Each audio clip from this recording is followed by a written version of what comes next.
Dalil harus Al-Quran, dalil harus hadis. Jangan pakai Ibnu Taimiyah, jangan pakai Abdul Wahab, apalagi jangan pakai engkong Yazid. Dalil harus hadis. Katanya dalil harus hadis. Mana dalil Anda? Assalamualaikum warahmatullahi wabarakatuh. Alhamdulillahirabbil alamin wa bihi nasta'inu ala umuri dunya waddin. Nusalli wa nusallimu ala rasulihil amin sayyidina Muhammadin wa ala alihi wa sahbihi ajma'in, amma ba'du. Kali ini kami ingin mengupas tuntas tentang masalah yang selalu digembor-gemborkan oleh kaum-kaum sebelah, di mana mereka selalu berteriak tentang masalah definisi bid'ah, dan ini sebenarnya cikal bakal ataupun penyebab di mana mereka itu gampang memvonis sesuatu yang tidak pernah dilakukan oleh Nabi Muhammad SAW. Oleh mereka disebut bid'ah atau oleh mereka disebut dan dituding sebagai kesesatan. Sekarang mari kita bahas tuntas ini, teman-teman. Benarkah definisi bid'ah adalah sesuatu yang tidak pernah dilakukan Nabi? Dalam artian lebih spesifik lagi, kaum-kaum Wahabi itu kan menerjemah ataupun mendefinisikan bid'ah yaitu sebagai sesuatu yang tidak pernah dilakukan Nabi, yaitu malam yaf'alhu Rasul sallallahu alaihi wasallam. Jadi sesuatu yang tidak pernah dilakukan oleh Nabi Muhammad SAW mereka sebut bid'ah. Benarkah demikian? Nabi SAW bersabda, "Shallu kama ra'aitumuni usolli." Salatlah kalian sebagaimana kalian melihat saya sholat.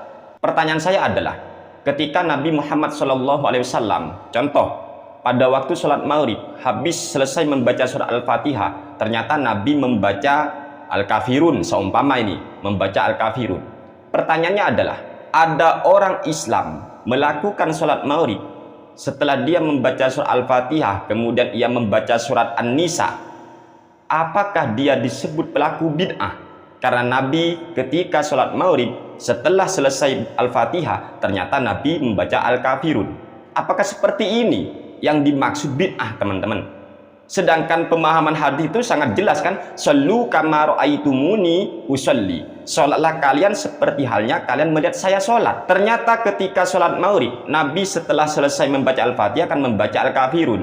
Loh, kok ada orang yang setelah selesai Al-Fatihah pada waktu sholat maghrib dia membaca An-Nisa ataupun Al-Baqarah? Ini kan sudah berbeda dengan sholat Nabi, teman-teman. Tapi apakah berani kita mengatakan itu bid'ah? Jadi apa pengertian shallu kama ra'aitumuni usolli?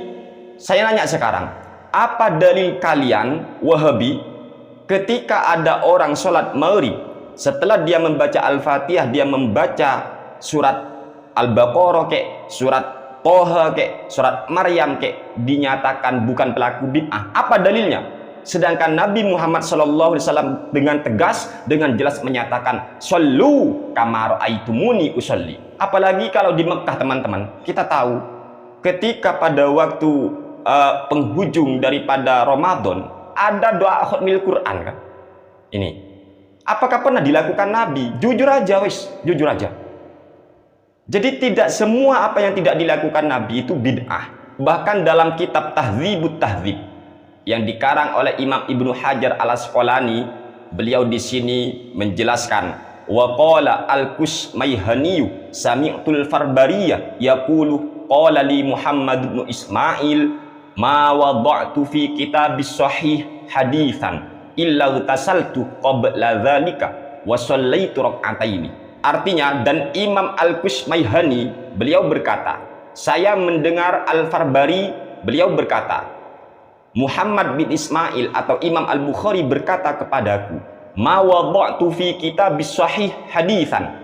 Aku tidak pernah meletakkan dalam kitab sahihku ini sebuah hadis illa tasaltu qabla dzalika, sebelum aku mandi terlebih dahulu, wa shallaitu rak'ataini, dan sebelum aku sholat 2 rakaat. Ini Imam Al-Bukhari. Jadi beliau itu ketika mau menulis hadis sahih, beliau sebelum menulis hadis beliau mandi terlebih dahulu lalu sholat 2 rakaat. Pertanyaan saya adalah, adakah ajaran langsung dari Nabi Muhammad SAW atau adakah ajaran dari sahabat, gak usah dari Nabi, sahabat, yang menyuruh kita, menganjurkan kita ketika kita mau mencatat hadis harus mandi terlebih dahulu dan sholat 2 rakaat? Adakah? Jika tidak ada, apakah Anda berani mengatakan Imam Al-Bukhari sebagai pelaku bid'ah? Imam Al-Bukhari ketika beliau mau menulis hadis sahih, beliau mandi terlebih dahulu lalu sholat 2 rakaat. Yang jelas tidak ada dalil hadisnya. Tapi Imam Al-Bukhari melaksanakan semua itu, teman-teman. Apakah kita berani menuduh Imam Al-Bukhari pelaku bid'ah? Siapa ente Wahabi? Cek dalam kitab Tahdzibut Tahdzib karya Imam Ibnu Hajar Al-Asqalani. Masih kurang. Cek dalam kitab Tabaqatul Huffaz karya daripada Imam As-Suyuti. Masih kurang. Cek juga dalam kitab Tahdzibul Asma' wal Lughat karya Imam An-Nawawi rahimahumullahu taala rahmatal abrar. Kemudian Imam Malik bin Anas, beliau ternyata selalu melaksanakan sholat sunnah sebanyak 800 rakaat setiap hari. Hal ini bisa dicek dalam kitab Tabaqatul Hanabilah karya daripada Ibnu Abi Ya'la. Padahal kita tahu, katanya Nabi Muhammad SAW tidak pernah sholat baik di bulan Ramadan ataupun di luar Ramadan lebih dari 11 rakaat. Katanya Nabi itu tidak pernah sholat lebih dari 11 rakaat. Lalu apa dalil Imam Malik bin Anas kok berani setiap hari melaksanakan sholat sunnah sebanyak 800 rakaat? Apakah Anda berani mengatakan Imam Malik, pendiri mazhab Maliki ini, telah melakukan bid'ah? Siapa Anda Wahabi? Kemudian Imam Ahmad bin Hambal, beliau selama 40 tahun di dalam sholatnya beliau selalu mendoakan Imamuna Asy-Syafi'i rahimahumallahu ta'ala. Seraya Imam Ahmad bin Hambal berkata dalam sholatnya, Allahumma ghfirli wali walidayya wali Muhammad ibn Idris Asy-Syafi'i. Ini doanya Imam Ahmad. Ya Allah, ampuni saya, ampuni orang tua saya, dan ampunilah Muhammad bin Idris Asy-Syafi'i. Ini Imam Ahmad bin Hambal dalam sholat ini. Padahal kita tahu, Shollu kama ra'aitumuni usolli, katanya. Apakah Nabi pernah sholat seperti ini, teman-teman? Berdoa untuk Imam Syafi'i? Lalu bagaimana dengan hadis Shollu kama ra'aitumuni usolli? Ayo. Atau jangan-jangan kita yang salah paham tentang makna daripada bid'ah.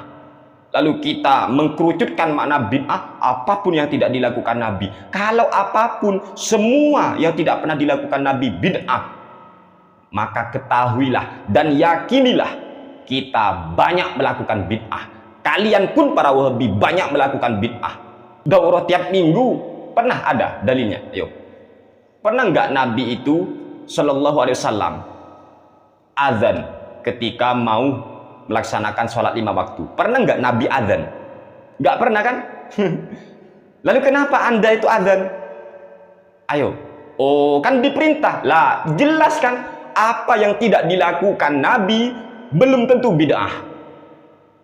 Kalau apa yang tidak dilakukan Nabi bid'ah, rek, lu azan 5 waktu sebelum kita sholat itu juga bid'ah, karena Nabi tak pernah melakukan azan sendiri. Jadi perlu dirubah itu definisi malam yaf'alhu rasul, itu perlu dirubah. Perlu dirubah. Dan para ulama sudah menjelaskan itu, teman-teman. Jadi ada dalil am, ada dalil khusus. Kalau am, cari mukhassis nanti. Oh, kalau mutlak dicari muqayyid. Kalau mujmal dicari mubayyin. Gitu. Makanya memahami hadis itu kita tetap membutuhkan para ulama. Wahabi-wahabi sendiri banyak melakukan bid'ah. Banyak melakukan bid'ah, rek. Gak usah lah, gak usah sembunyikan bid'ah kalian Wahabi. Sudah terang benderang itu. Ulama-ulama Arab Saudi itu loh, ketika penghujung Ramadan, dia itu ternyata membaca doa khatmil Quran di dalam sholat itu. Padahal sholat, kata Nabi, Shollu kama ra'aitumuni usolli. Jangankan berdoa khatmil Quran, apakah Nabi pernah sholat seperti sholat orang Mekah sekarang ketika qiyamul Ramadan atau sholat tarawih dari Al-Baqarah diurut? Bahkan Nabi sendiri yang katanya meninggalkan sholat qiyamul Ramadan tadi atau tarawih itu tidak keluar Nabi, kan? Tidak lengkap 1 bulan Nabi itu, tidak lengkap 1 bulan Nabi. Tapi kita tetap melaksanakan kan? Ayo. Makanya jangan definisikan bid'ah apapun yang tidak pernah dilakukan Nabi. Kita ceramah, Anda ceramah wabid di YouTube, itu juga bid'ah. Lalu Anda alasan, oh YouTube itu alat. Men, ketahuilah men, ya. Tidak ada di dunia ini yang tidak punya nilai ibadah, men. Dan ibadah harus sesuai dengan syariat, men. Paham ya? Dakwah itu bagian ibadah. Oh, bagian alat-alat beribadah. Ya. Sedekah itu ibadah. Ceramah itu ibadah. Menjadikan YouTube bahan dakwah ibadah. Kata siapa Anda alat? Lalu adakah alat selain untuk ibadah dan maksiat? Berarti semua di dunia ini tidak lepas dari nilai ibadah atau maksiat, men. Sudah, gak usah ngeles tok kon, ya. Ada bid'ah dunia, ada bid'ah akhirat. Kalau semua dalil harus dari Nabi, dalil harus dari Rasul, mana dalil Anda mengatakan, oh ada bid'ah dunia, ada bid'ah akhirat? Mana dalil Anda, men? Di Wahabi tunjukkan dalilnya, bahwa Nabi membagi bid'ah ada 2, bid'ah dunia, ada bid'ah akhirat, ada bid'ah agama. Mana dalilnya? Dalil harus Al-Quran, dalil harus hadis. Jangan pakai Ibnu Taimiyah, jangan pakai Abdul Wahab, ya. Dalil harus hadis, apalagi jangan pakai engkong Yazid. Dalil harus hadis. Katanya dalil harus hadis. Mana dalil Anda membagi bid'ah ada 2? Ada bid'ah alat, ada bid'ah ibadah, ada bid'ah ritual. Mana dalil Anda? Ayo, mana dalilnya? Dalil. Mikir. Fungsikan otak. Kan masih fungsi otaknya Wahabi itu, ya.